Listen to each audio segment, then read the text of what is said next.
Olha, as buscas por imóveis em São Paulo cresceram 18% em 2025, né? Tanto para locação quanto para venda, puxado por bairros próximos ao serviço de transporte público. A região central da cidade e a zona leste foram os destaques nos aluguéis. Esses dados são da Lelo Imóveis. A gente conversa então com o Rafael Silvester, diretor de estratégia da empresa, para entender esse cenário. Rafael, seja muito bem-vindo e bom dia ainda por 3 minutos. Bom dia, Vitor, tudo bem? Obrigado, é um Tudo prazer certo. falar contigo. O prazer é todo nosso.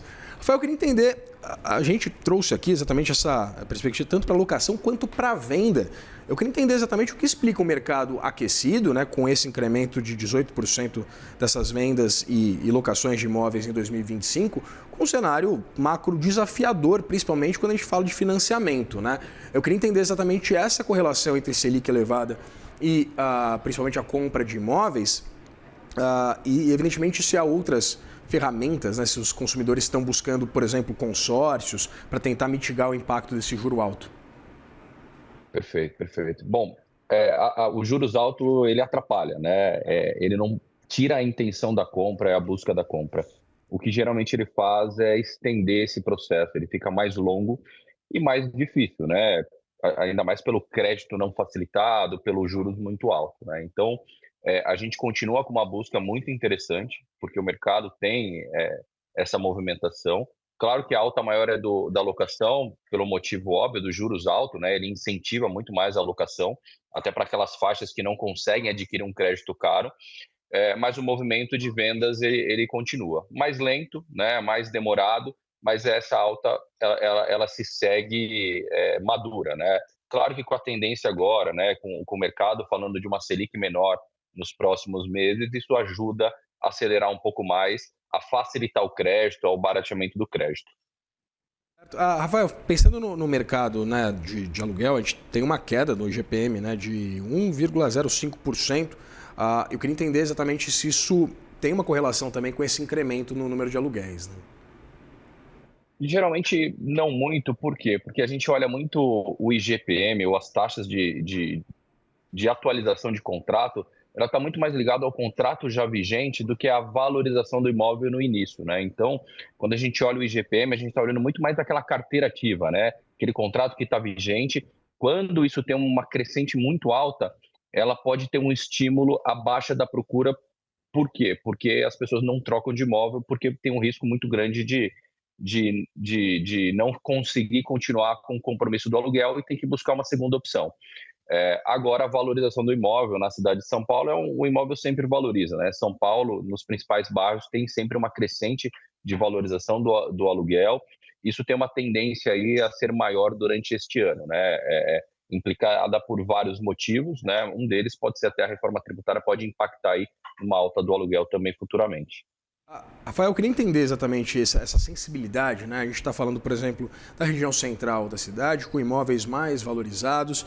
Evidentemente, a gente tem públicos mais sensíveis, menos sensíveis. Quando a gente fala, por exemplo, da alta renda, percebe-se uma sensibilidade menor, né? A um juro mais elevado, por exemplo.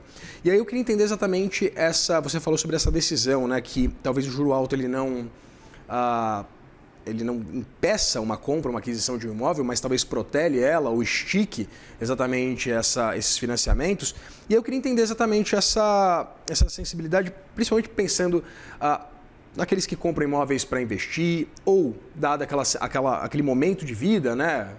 Casou, vai ter um filho, precisa de um apartamento maior, ou um pai que também presenteia um filho, né, para dar uma herança em vida. Enfim, eu queria entender exatamente qual é essa dinâmica do mercado, o que a gente está acompanhando.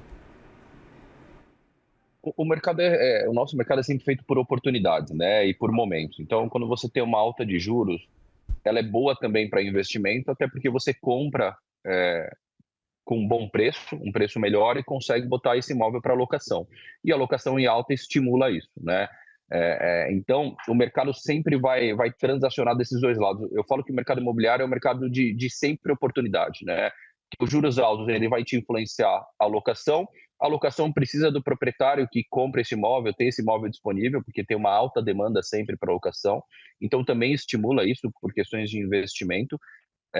Mas, de novo, ele vai retardar talvez essa pessoa que vai casar, vai procurar um imóvel, ela vai ter sempre a opção, né, de, pô, o juros está caro, eu não consigo adquirir agora, eu vou provisoriamente para a locação, depois com o mercado mais estável, para este público, ele vai lá e adquire. Então, o mercado tem espaço para todo mundo, né? Claro, tem a dificuldade do crédito, está muito impulsionado também a parte da compra ao mercado do Minha Casa Minha Vida, né? Com a alteração das faixas, com estímulo do governo sobre isso, também faz esse mercado crescer, né? Tanto que hoje o mercado Minha Casa Minha Vida representa quase 60% daquilo que é adquirido de novos imóveis, né?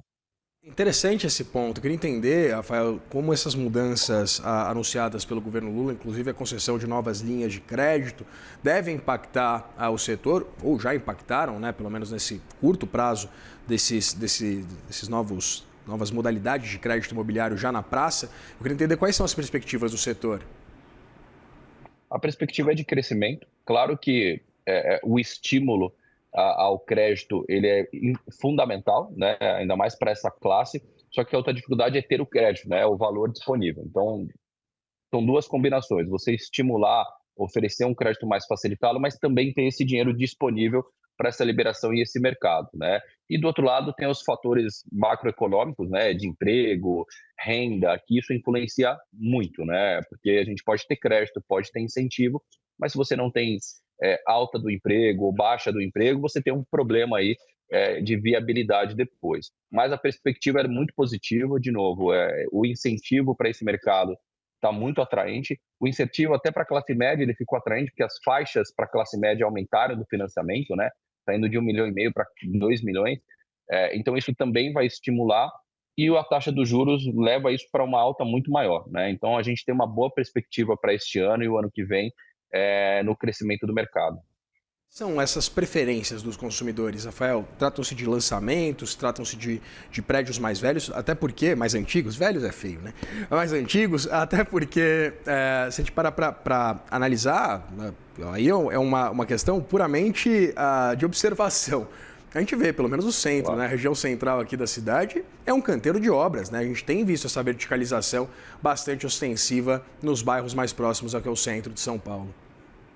Sem dúvida, sem dúvida. O centro é o queridinho, né, de agora, por vários motivos.